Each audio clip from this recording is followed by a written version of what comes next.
New York, October 2023. Sarah Mitchell never expected that cleaning out her late grandmother's attic would lead to one of the most significant historical discoveries of the decade. The 34-year-old archivist from Columbia University was simply sorting through boxes of old photographs when she found it. A pristine glass plate negative wrapped in yellowed newspaper dated March 15, 1912. I held it up to the light and immediately knew this was something extraordinary, Mitchell recalls, adjusting her wire-rimmed glasses as she sits in her cramped Manhattan apartment. The quality was exceptional, almost professional grade, but what caught my attention wasn't the technical aspects, it was the people in the photograph. The image shows a group of 12 individuals standing in front of what appears to be a New York City building. They're dressed in the formal attire typical of the early 1900s, men in dark suits with bowler hats, women in long coats, and elaborate hats adorned with feathers. All 12 are smiling directly at the camera, an unusual sight for photographs of that era when long exposure times typically resulted in stoic expressions. Smiling was rare in 1912 photography, explains Dr. Robert Hayes, a photography historian at NYU. The fact that all 12 subjects are clearly smiling suggests this was a special occasion, something worth celebrating. But it wasn't the smiles that would make this photograph historically significant. Mitchell's trained eye immediately focused on the background details that most people might overlook. Behind the group,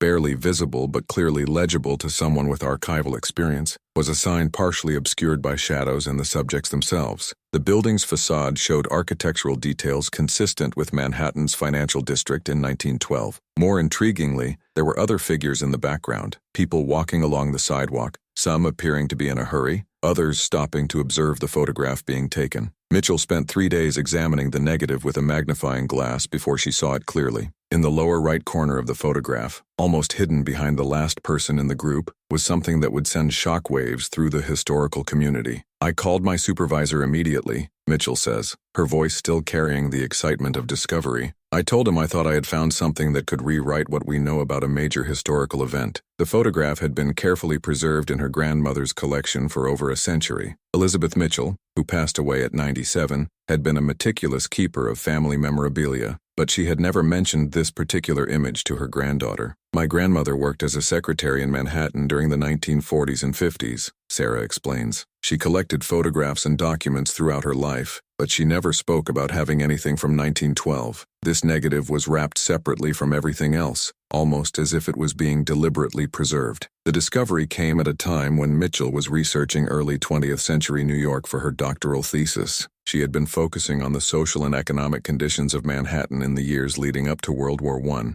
Finding this photograph felt like destiny. Every historian dreams of finding primary source material that hasn't been studied before, she admits, but I never imagined finding something that could potentially challenge established historical narratives. As Mitchell began her initial research into the photograph's origins, she realized that the date, March 1912, placed it just weeks before one of the most tragic maritime disasters in history. The timing wasn't coincidental. The first clue came from an unexpected source. While examining the negative under specialized lighting equipment at Columbia's archives, Mitchell noticed something she had initially missed. The newspaper wrapping the photograph wasn't random, it was deliberately chosen. The date, March 15, 1912, coincided with the headline visible through the glass. New ocean liner prepares for maiden voyage. That's when I realized this wasn't just any photograph, Mitchell explains, pulling out her research notes. Someone had specifically preserved this image using newspaper from that exact date. That level of intentionality suggested the photograph itself was connected to the news of the day. Her grandmother's apartment yielded additional clues. Hidden in the same box was a small leather journal, its pages brittle with age. The handwriting was elegant, clearly feminine, and dated from early 1912. The journal belonged to someone identified only as M.R., initials that appeared repeatedly throughout the entries. March 12, 1912, the arrangements are finally complete.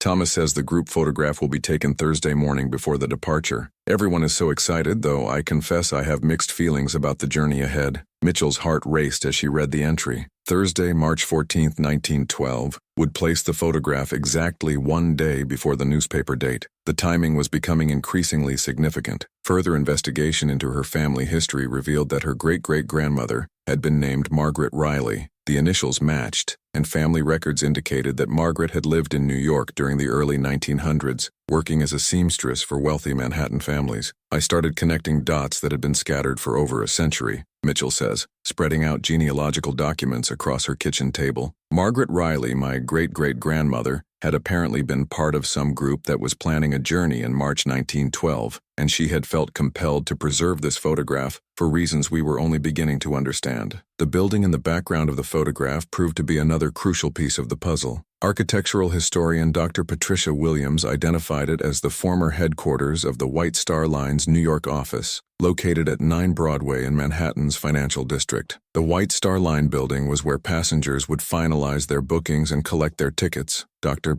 Williams explains via phone from her office at Princeton. If this photograph was taken there in March 1912, it suggests these 12 people were likely passengers preparing for a voyage. The implications sent chills down Mitchell's spine. In March 1912, the White Star Line's most famous ship was preparing for its maiden voyage from Southampton to New York, the ship that would become synonymous with tragedy and loss. But as Mitchell continued her analysis, she discovered something that would challenge everything historians thought they knew about that fateful journey. Hidden in the shadows behind the smiling group, barely visible but unmistakably present, was evidence that these 12 people had made a decision that would save their lives and change the course of history. The investigation was about to reveal secrets that had been buried for 111 years. 3 weeks into her investigation, Sarah Mitchell made a discovery that would send shockwaves through the maritime history community. Working late in the university's climate-controlled archives, she was digitally enhancing the 1912 photograph when she noticed something that had been invisible to the naked eye for over a century. I was using spectral imaging technology to reveal details obscured by age and shadow, Mitchell explains, pointing to her computer screen displaying the enhanced image. That's when I saw it clearly for the first time. A document in the hands of the man standing third from the left. The document, barely a white rectangle in the original photograph, revealed itself under digital enhancement to contain handwritten text. Using advanced image processing software, typically reserved for NASA satellite imagery, Mitchell was able to make out individual words and, more importantly, a list of names. Dr. James Patterson, director of Columbia's Digital Humanities Lab, confirmed the authenticity of the enhancement process. The technology Sarah used is the same we employ to read ancient manuscripts and faded historical documents. What she found is definitely there. It's not an artifact of the digital process. The list contained 12 names, each written in the same elegant handwriting found in Margaret Riley's journal. But it wasn't just any list. It was a passenger manifest, and at the top of the document, clearly visible under enhancement, were the words, RMS Titanic, Cancelled Passages. Mitchell's hands trembled as she cross-referenced the names with official Titanic records. What she discovered defied everything historians knew about the ship's final passenger list. Every single name on that document appears on the official Titanic passenger manifest, she says, her voice filled with the weight of discovery. But here's what's extraordinary. None of these 12 people were on the ship when it sailed from Southampton on April 10, 1912. The revelation led Mitchell to dive deeper into passenger records held at the National Archives. Working with maritime historian Dr. Eleanor Bradley from the Titanic Historical Society, she uncovered a pattern that had been overlooked for over a century. We found evidence of at least 50 last-minute cancellations in the days leading up to Titanic's departure, Dr. Bradley explains from her office in Springfield, Massachusetts. But what makes Sarah's discovery unique is that she's identified a group that appears to have canceled collectively, and we now have photographic evidence of their decision-making process.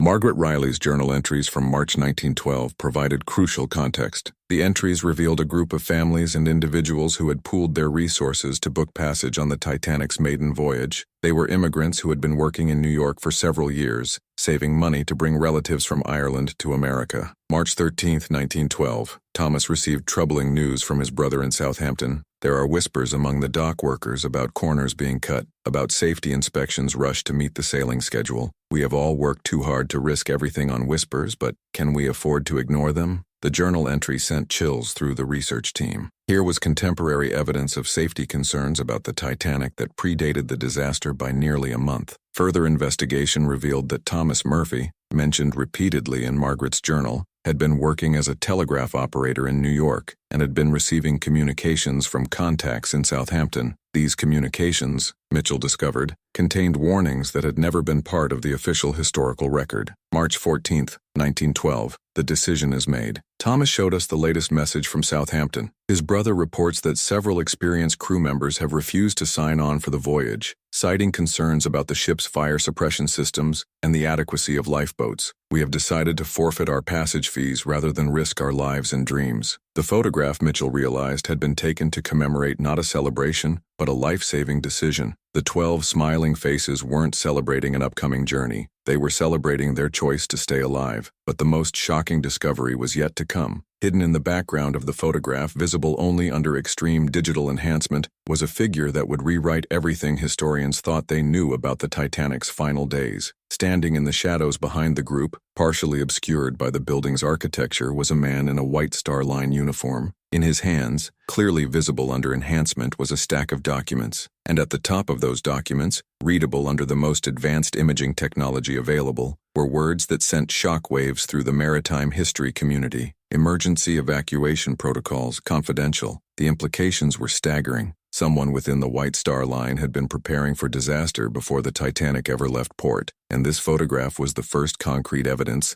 that such preparations had existed. Mitchell's investigation was about to uncover the biggest maritime cover-up in history. National Maritime Museum, Greenwich, December 2023. The final piece of the puzzle came from an unexpected source. The British Archives recently declassified documents from 1912. Sarah Mitchell had traveled to London following a lead from maritime insurance records that suggested the White Star Line had been aware of potential safety issues weeks before the Titanic's departure. What we discovered in those archives will fundamentally change how we understand the Titanic disaster, Mitchell says, standing in the reading room where she made her most significant discovery. The photograph my great-great-grandmother preserved wasn't just documenting a group's decision to cancel their passage, it was documenting their survival instinct in the face of a corporate cover-up. The declassified documents revealed that the White Star Line had received multiple warnings about the Titanic's design and safety protocols between February and March 1912. These warnings came from ship inspectors, experienced crew members, and even competitors who had observed the construction process in Belfast. Most damning was a report dated March 10, 1912, from Chief Inspector Harold Sanderson to White Star Line executives. The report detailed significant concerns regarding lifeboat capacity relative to maximum passenger and crew complement, and recommended delaying the maiden voyage until additional safety measures could be implemented. The executive's response was documented in a memorandum dated March 11, 1912, explains Dr. Patricia Hendricks, Chief Archivist at the National Maritime Museum. They acknowledged the concerns, but decided that the financial implications of delaying the voyage outweighed the safety considerations. The exact quote was, "The publicity of a delayed maiden voyage would be catastrophic to company confidence. We proceed as scheduled." But the most shocking revelation came when Mitchell cross-referenced the insurance documents with passenger manifests. She discovered that multiple White Star Line executives and their families had quietly canceled their passages in the week leading up to departure, citing business obligations and family emergencies. They knew, Mitchell states emphatically. The evidence is undeniable. Senior company officials removed themselves and their loved ones from the passenger list while continuing to assure the public that the ship was completely safe. The man in the White Star Line uniform visible in the 1912 photograph was identified through company employment records as Deputy Harbor Master William Crawford. Mitchell discovered that Crawford had been one of the officials responsible for passenger boarding procedures and had access to all safety documentation. Crawford's personal correspondence, found in his family's estate records, provided the final confirmation of the cover-up.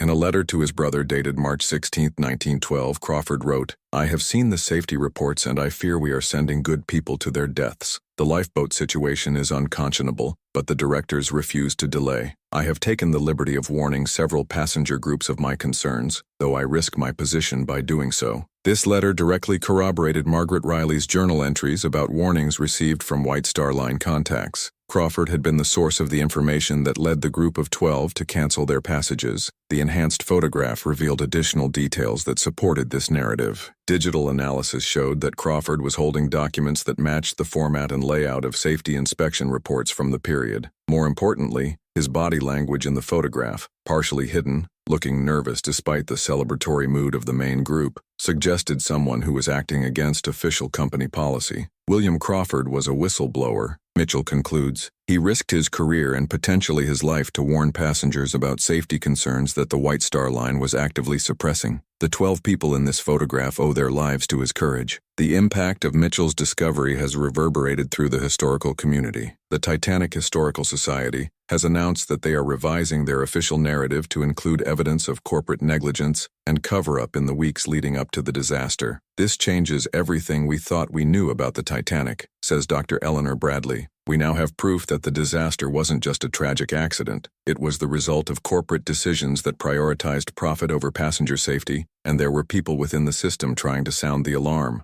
Margaret Riley's final journal entry, dated April 15, 1912, the day the Titanic sank, provided a haunting conclusion to the story. The wireless reports are coming in, and our worst fears have been realized. The ship has gone down with tremendous loss of life. We 12 who stand here today owe our lives to Thomas's brother in Southampton and to the brave man at the White Star Line office who risked everything to warn us. May God have mercy on those souls who were not so fortunate. The photograph that had been preserved for 111 years wasn't just a family memento. It was evidence of one of the earliest acts of corporate whistleblowing in American history. The smiles on those 12 faces weren't celebrating a journey. They were celebrating the courage to trust their instincts and the wisdom to listen to warnings that others chose to ignore. Today, the photograph hangs in the National Archives, accompanied by Mitchell's research and the newly discovered documents. It serves as a reminder that sometimes the most important historical truths are hidden in plain sight, waiting for someone with the knowledge and determination to uncover them. Mitchell's investigation didn't end with the archives. Determined to find living descendants of the 12 survivors, she embarked on a genealogical quest that would span 3 continents and reveal the lasting impact of that March 1912 decision. Through ancestry records and immigration documents, Mitchell traced the lineages of all 12 families. What she discovered was remarkable. The collective descendants of those 12 people who canceled their Titanic passages now numbered over 800 individuals across the United States, Canada, Ireland, and Australia. When you consider that each of those 12 people went on to live full lives, to marry, have children, and build families, the ripple effect is extraordinary,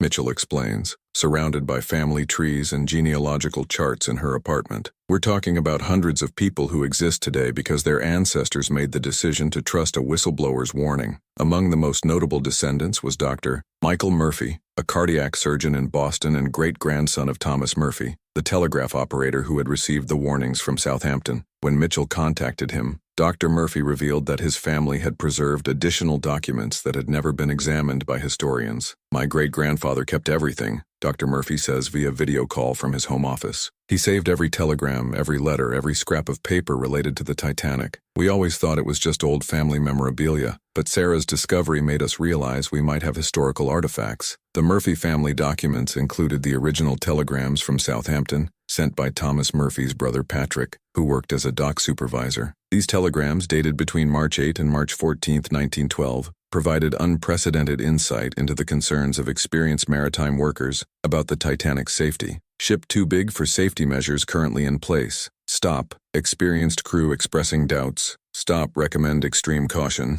Stop. P. Murphy, March 10, 1912. Lifeboat drills canceled due to schedule pressures. Stop. Fire damage reports being suppressed. Stop. Trust your instincts, brother. Stop. P. Murphy, March 12, 1912. These telegrams were the smoking gun that proved the warnings received by the 12 passengers weren't based on rumors or superstition, but on concrete observations from maritime professionals who understood the risks. Mitchell's research also uncovered the fate of William Crawford, the White Star Line whistleblower. Company records showed that Crawford was terminated from his position on April 20, 1912, just 5 days after the Titanic disaster, officially for insubordination and breach of company confidentiality protocols. Crawford's dismissal letter, found in White Star Line employment files, was signed by the same executives who had ignored the safety warnings. The timing wasn't coincidental. Crawford was being punished for trying to save lives. Crawford lived the rest of his life in relative obscurity, Mitchell discovered through British employment records. He worked as a dock supervisor in Liverpool until his death in 1934.